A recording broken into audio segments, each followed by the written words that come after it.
Everyone needs a little hero. Chapter 16. Sticky Memories. Hero was practically buzzing with excitement. He knew it. He wasn't the only one. There were other borrowers who had human friends out there. Not only were they out there, but they were also in the apartment complex with him. This was fantastic news. For so long, Hero wanted to be able to talk about what it was like to have human friends with someone else. But the necessity of keeping his friendships a secret for fear of scaring other borrowers made it impossible. Now, he had Ray who he could talk to about how, after leaving Ray's house, he sprinted home and began planning his next heroing missions, now accounting for Ray coming along to help him. His mind jumped from thought to thought, like how a penny would bounce and spin on the ground. There were so many things to do. There were so many people who needed help, and now he had Ray and Ashlyn as sidekicks. Sure, they both seemed a little apprehensive at Hero going out and talking to his friends, but that was because they didn't know his humans like he did. If they knew them, surely Ray and Ashlyn would change their minds, right? He knew he promised not to talk to any more humans, but did that exclude the humans he was already friends with? He didn't think so. And he didn't think that he could win over Soren and Dorian on his own. And Ashlyn had been one of the ones to say he shouldn't talk to any more humans, but not Ray. If he could win Ray over, he'd truly have an ally in his adventures. Ray had volunteered to be a sidekick and come with him on his missions after all. Hero's only hesitation was that he had bruised his trust with Ray by following him down into Ashlyn's kitchen from his home. Yes, Hero wanted to know what Ray was hiding, but it came at a steep cost. But all Hero had to do was go to Ray, apologize again, and offer him a chance to tag along on one of his missions, helping a human instead of a borrower. And he had just the human who needed help. Sam talked about this thing called a science project, and needed to enter it into a fair, whatever that was. He said something about a volcano, whatever that was, and needed to finish building his model. Bad thing was that he accidentally made the hole in the top too small for his hand to put some of the final pieces inside. It was too small for Sam, but just right for Hero. Tomorrow would be the perfect day to go and help him with his project. It was settled. Hero was going to ask if Ray wanted to come with him and help Sam. If Sam wasn't there, then they would still have done their good deed for the day. If Sam was there, however, it would be the perfect chance for Ray to see that Sam was just as much of a friend to borrowers as Ashlyn. All throughout dinner, Hero was distracted, wanting nothing more than the next day to come about so he could go see Ray and Sam. Even getting to sleep was a chore. Still, he managed to drift off into a dreamless sleep, and as soon as his alarm went off, he was up and headed out of the door, his borrowing bag over his shoulder and a pep in his step. He ran along the corridors, up the popsicle steps, and along the beams until he made it to Ray's home. Only now did Hero take a breath, realizing he hadn't stopped the entire way. After taking a moment, Hero knocked on the door and waited as long as his patience would allow. Hero suddenly had a thought occur to him after a few minutes of silence. Was anyone awake? Had he come too early in his excitement? Hero, now horribly embarrassed, turned and started to walk away when he heard the door click open. He turned to see Ray's sleepy face peer out into the hall right at him. His hair was tousled off to the side, and he was wearing an oversized shirt that was obviously a hand-me-down, and long pants that clung to his slender frame. "Hero?" he asked sleepily. "Hey," said Hero sheepishly. Good morning." "Morning," muttered Ray as he stifled a yawn. He evidently just rolled out of bed to answer the door. Hero felt a horrible guilt starting to gnaw at him. "Is everything okay?" Oh, yeah, sorry. I didn't mean to come over so early. Not everyone's an early riser. I can come back later, apologized Hiro as he started to step away. Ray shook his head groggily and opened the door wider. It's okay. Come on in. I have a bunch of things I need to finish up today. Can't sleep the day away.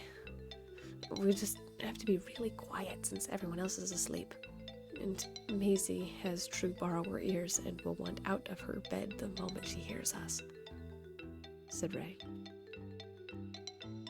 Hiro, leaping at the chance, hurried inside as quickly and as quietly as he could, even slipping his shoes off at the door so the boards below wouldn't squeak.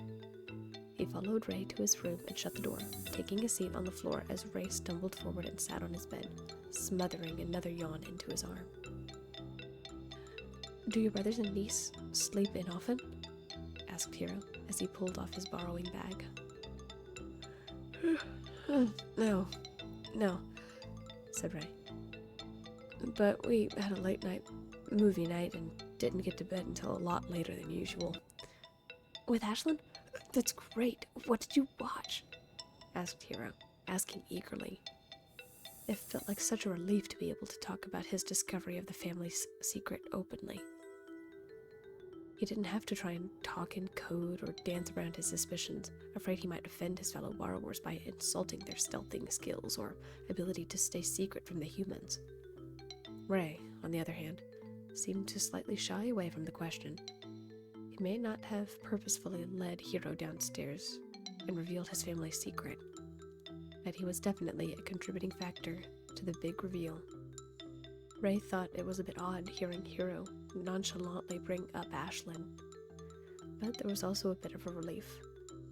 At least Hiro knew about her now, and was chill about it. Ray couldn't imagine what would have happened if one of the other rafters, or if one of Dorian's music friends found out about Ashlyn. With an awkward sigh, Ray nodded and replied, we watched Up, since we had Maisie with us. It was a really sweet movie, and I liked it. But the invention behind it is definitely for little kids. I mean, a whole house being lifted by balloons? Maybe a borrower's house, but not a human house. Anyway, Ashlyn said she would let Dorian and I pick the next one, next time we had a movie night, and only after Maisie goes to sleep. Hiro's eyes widened with wonder. Wow, lucky, sighed Hiro. I've only been able to glimpse cartoons, and you get to watch full-length films?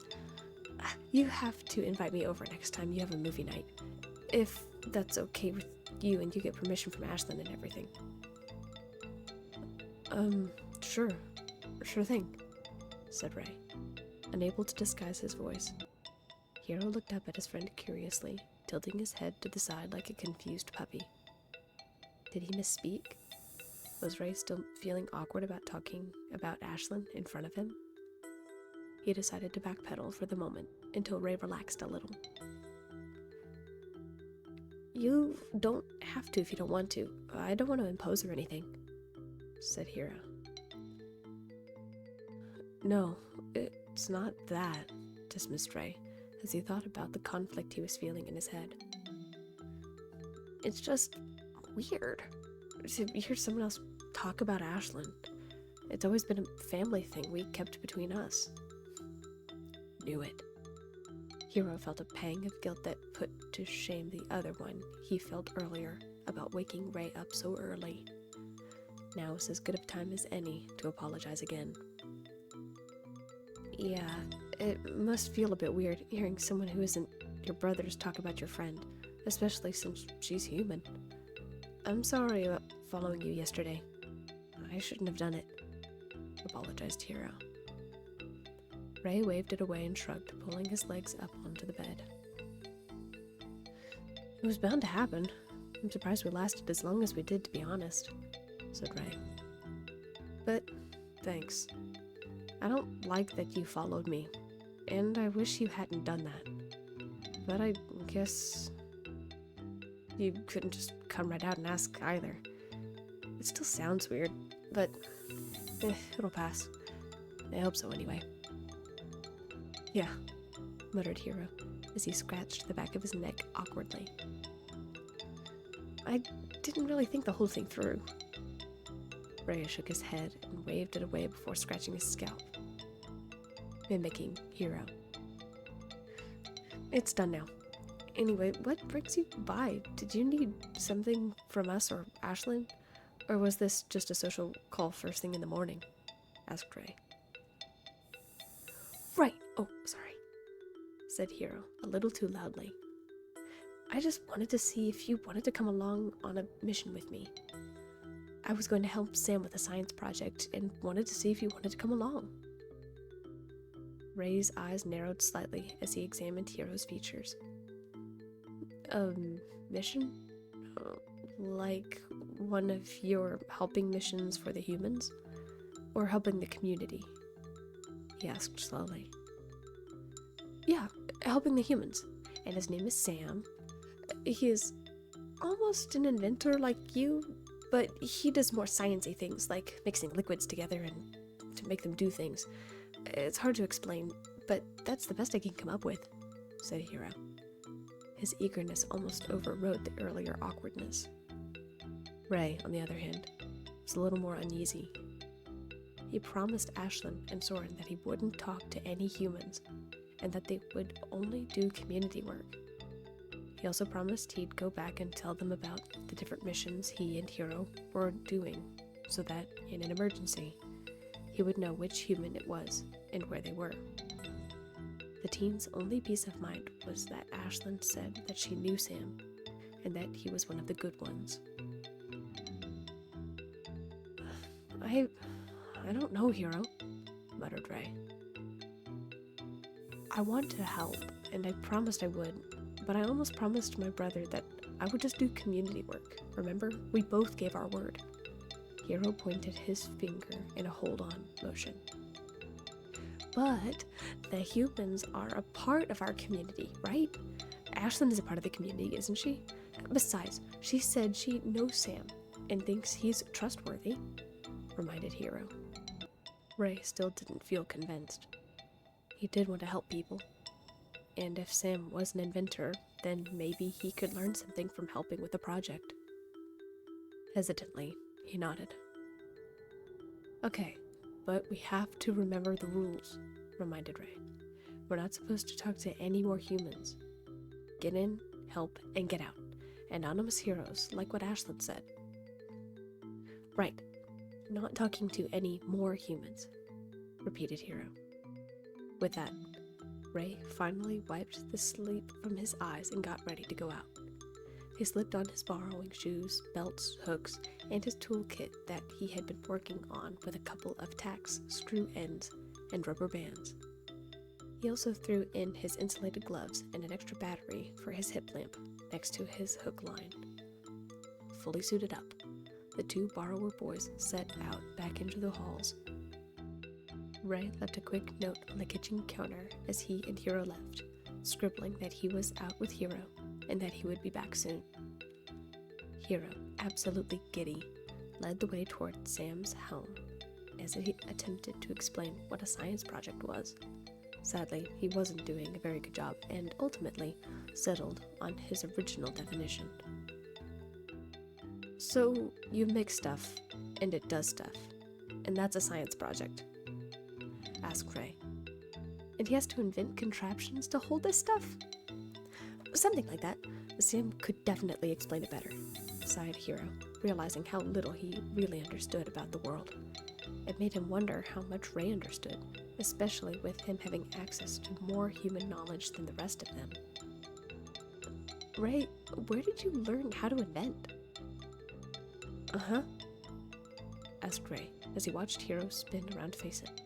Hiro walked backwards as he continued talking. You know, was it Ashlyn who helped inspire you to invent? I mean, you've got to know a lot more about how things work with her around, explained Hiro. Oh, replied Ray, understanding what Hiro meant. He glanced around to make sure no one was listening before answering Hiro's questions. No, I mean, she did a lot when it came to explaining what different things were. Like, I knew things called screwdrivers existed, but she explained why they looked different and their names. She also explained how some of the things worked and why they worked, like gears and weights and the big grandfather clocks. Other than that, I was just curious and started teaching myself how to put pieces and parts together. That's so cool! I didn't know there were different types of those, so she helps explain stuff. Asked Hiro, to which Ray nodded. She explains everything she can and shows me how to look up the answer when neither of us know it, Ray stated, following Hiro onto the ledge and balancing with the most graceful borrower skill he could manage, while being completely loaded down with his gear. Wow, I can't even imagine.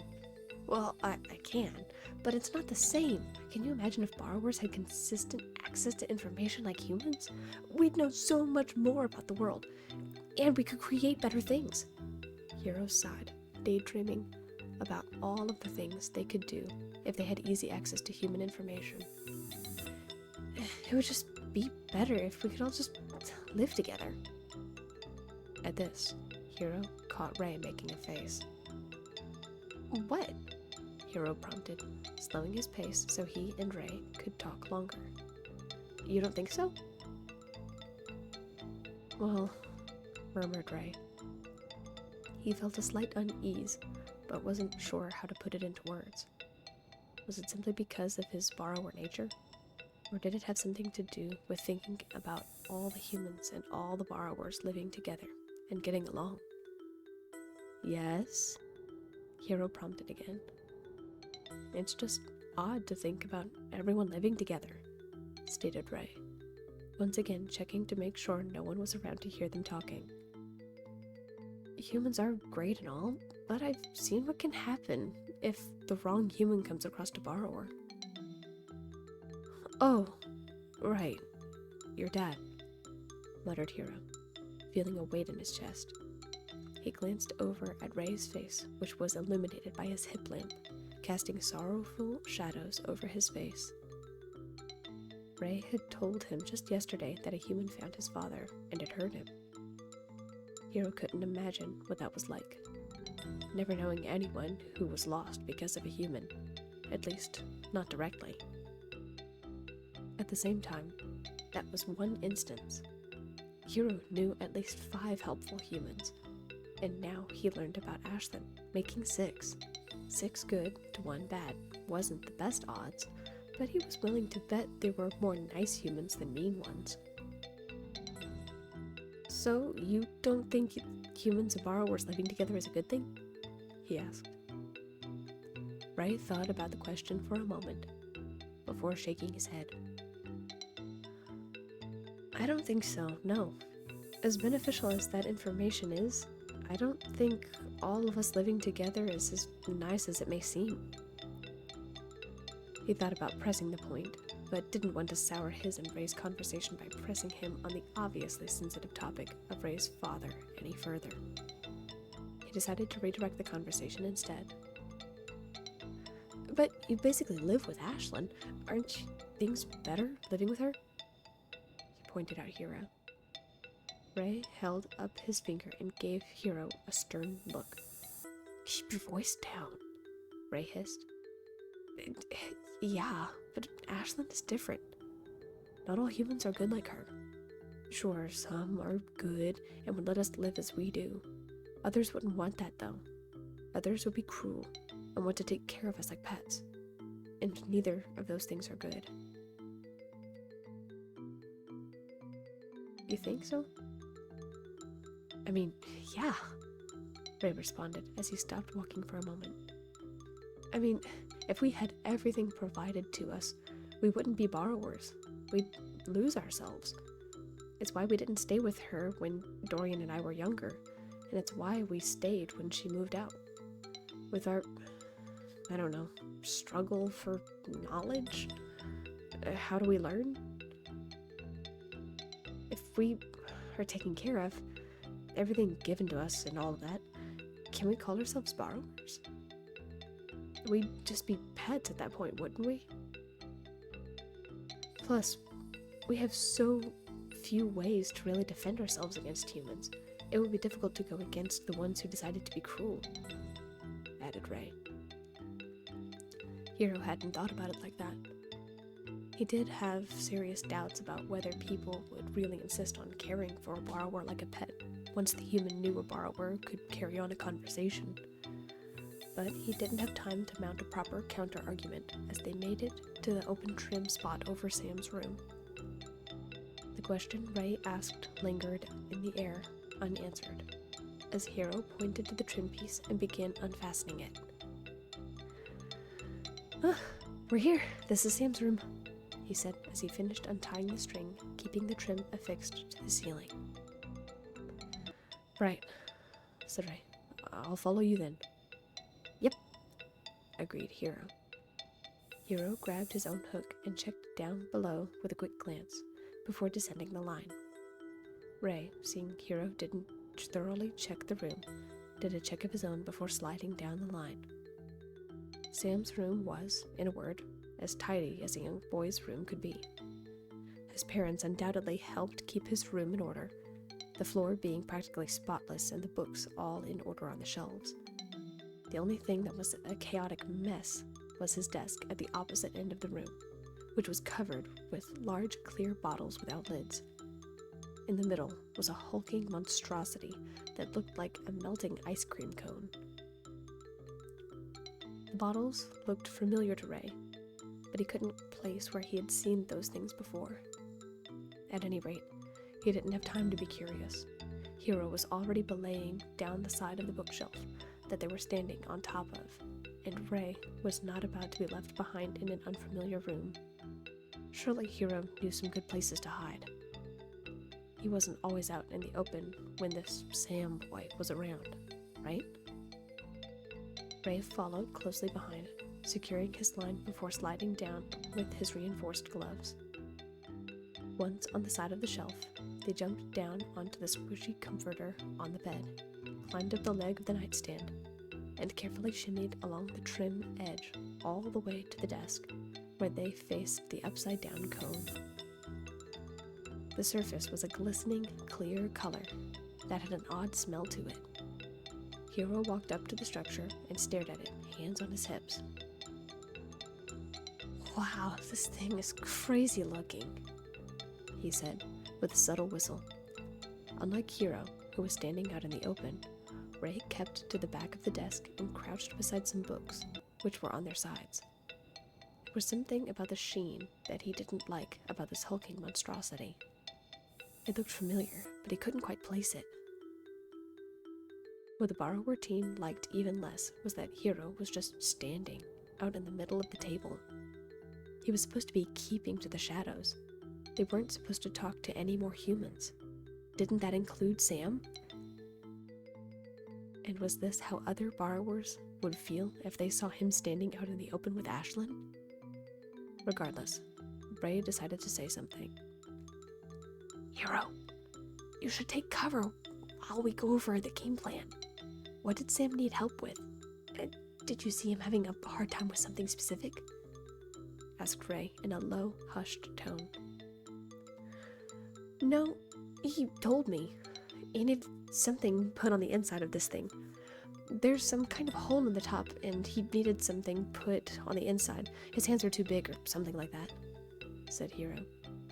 Ray gawked at the massive structure before looking back at Hiro. So, you talked to him about it? Asked Ray. Yeah, I wonder if I can just climb to the top and get in from there, said Hiro. Hiro began to approach the structure. Ray, still uneasy, squinted at the odd glistening substance. Something still wasn't right about it. He inhaled again and, like a jolt of electricity, one distant memory nearly paralyzed him. Just then, Ray realized what the substance was. As Hiro walked up to the structure, his boot got caught on a small puddle of the glistening substance, which was near the middle of the table, and it stuck hard.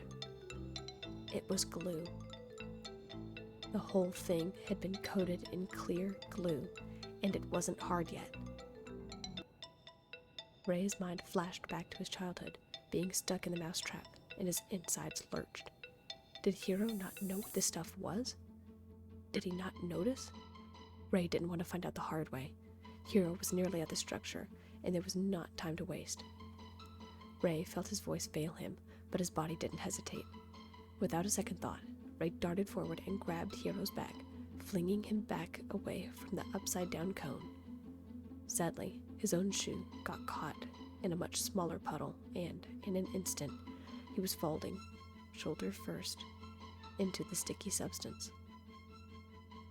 The way everything moved in slow motion in Ray's mind made him remember the way Soren fell when he saved Dorian from the mousetrap all those years ago.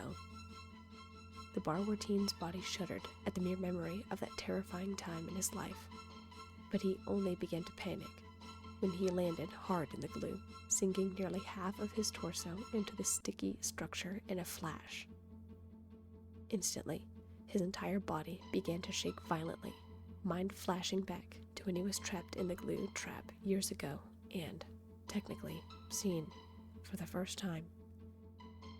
Hiro watched in shock as Ray, who had pulled him away harshly from the glistening cone, began to hyperventilate. He was obviously trying to calm himself down, but he was quickly sinking into a mental panic. Ray? Hey, it's okay. Sorry, I should have been watching where I was going, said Hiro calmly as he approached. You're okay, it's just a little sticky. Here, let me. Hiro's voice was interrupted by a familiar sound. It was a jingle of keys and the creak of a door opening, followed by 2 sets of footsteps. Someone, a female voice, was speaking. Hiro recognized one of the voices as Sam's mother, who was saying something about not using all of the glue this time. Hey, this is perfect, said Hiro as he crouched by Ray, who was still shaking. Sam can get you out. No, Hiro, please, you need to hide me, stammered Ray, shaking more violently by the second. His stomach churned as his mind plunged him back to that time years ago when he was trapped. It was dark. He could hardly breathe. His limbs were stuck tight. He could still hear the sound of the snapping mousetrap. His brother's voice shouting at him to run. The entire world jostled and turned as the little old lady picked him up, sweeping him away from his brother, only to throw him into that dreaded, crinkling bag and tossing him into the trash outside in the bitter cold. Every instinct screamed danger, despite Hiro's calming words and reassurance that Sam, a human who Ray didn't know, would help get him out in no time. Despite every logical thought his mind presented to him, Ray's borrower instincts of not being seen by a strange human were shoved into high gear. Did Hiro say he was safe? Yes. Did Ashlyn say she knew him and that he was okay? Yes. Did Ray know all of these things? Yes. Yet his mind and body reacted with an instinct he had only known a few times in his life. The 2 borrower boys heard rapid footsteps approaching and a thunderous call over the boy's shoulder. Yes, Mom, called the boy, who was undoubtedly Sam. He stepped into his room, plastic bags in hand, and closed the door behind him. When he turned back to the desk, the human boy's eyes found Hiro's small frame approaching on the desk. Hiro, said Sam in a hushed yet joyous tone. I didn't think you'd be back so soon. Eared up with my volcano? Hiro, bright green eyes beaming, nodded and smiled.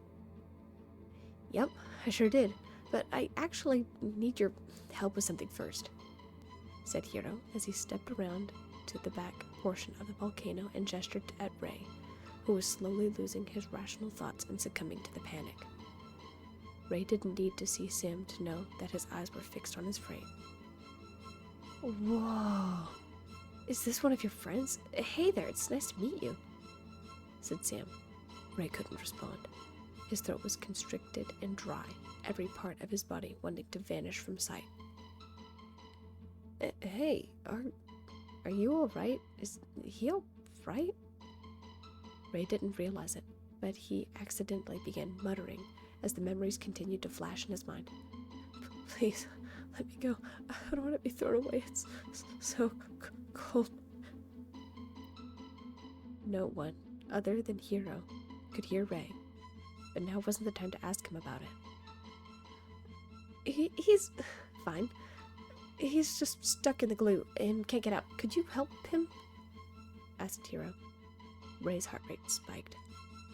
He was being so careful and was trying to protect Hero from getting hurt. How did things turn so quickly? Ray gritted his teeth and tried to tug away from the glue, but was unsuccessful.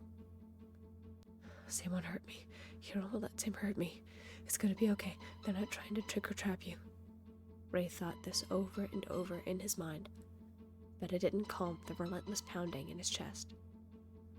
No matter how many times he told himself Sam and Hero weren't colluding to capture other borrowers, his body still trembled and shook violently. It was only made worse when Ray caught a glimpse of the plastic bags Sam hurriedly placed on his bed. All he could see was the plastic bag he had been shoved into while secured to the trap. "Oh, no," said Sam apologetically. "I'm sorry, here." Sam's fingers advanced quickly and pinched Ray's clothes, careful not to pinch his skin. Ray bit the inside of his cheek and looked away, not daring to look at Sam for fear of letting out an involuntary whimper in his panic as the human boy began to tug him free. Evidently, Hero hadn't told him about the ask permission before touching rule that Ashlyn established with them years ago. With one steady motion, Sam lifted Ray out of the glue with little to no difficulty. There was a horrible sucking sound as the glue tried to keep its hold on Ray. Ray thought he would be set down immediately, but Sam didn't put him down onto the desk. Instead, the human boy kept his side pinched as he looked for something to set him down on and clean him up with. The borrower teen fought every urge to squirm and fight the human boy's grasp, even though he wanted nothing more than to be put down onto the desk once again. He kept his eyes shut and struggled to keep out all of the terrifying thoughts creeping into his head. Here we go," said Sam, as he took out a piece of scrap paper and set it down onto the desk, proceeding to set Ray down on top of it. "Try to stay on that, okay? I'll get you some more water to get that glue off." Ray stood rigidly, shoulders hunched in on himself, as he continued to tremble, as Sam got up and left the room for something to clean Ray up, shutting the door behind him quietly. Hero, watching the entire exchange, felt puzzled and confused. Why was Ray shaking so much? Was he that scared of Sam? "Hey, Ray, it's okay. Sam's just getting some warm water to get you cleaned up. It's not gonna take a minute," said Hero reassuringly. Borrower teen stepped up to Ray and reached out a hand to touch his shoulder, but Ray shied away from it. Hero, taken aback, stared at his friend, feeling bewildered. What just happened? Was Ray angry with him? Ray stood for several seconds, letting himself shake before opening his eyes for the first time.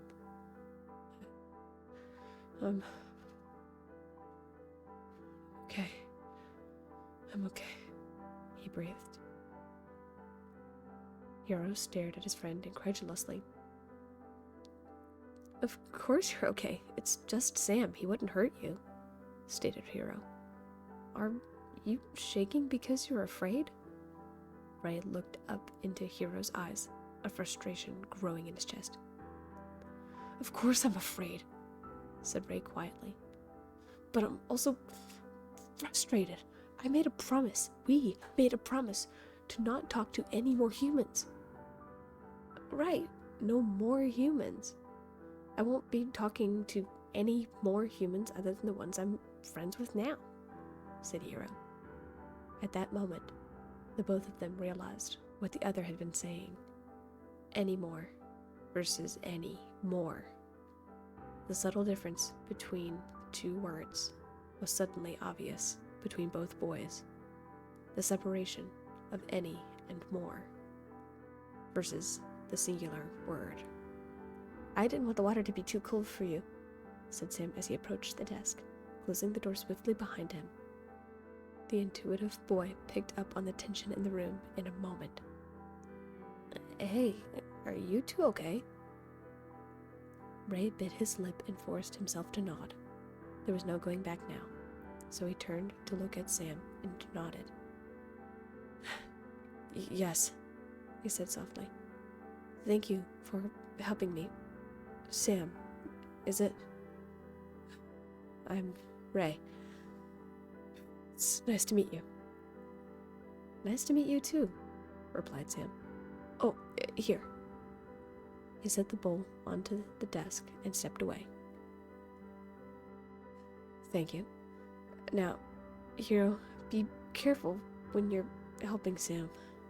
It's still sticky, muttered Ray as he, fully clothed, climbed into the warm water and began scraping off the glue from his body, washing it out of his clothes and off of his gadgets at his side. Hero, feeling slightly gutted, nodded and turned his attention back to Sam. Let's get this all figured out, said Hero. The two of them worked and, after cleaning himself thoroughly, Ray joined them in finishing the volcano.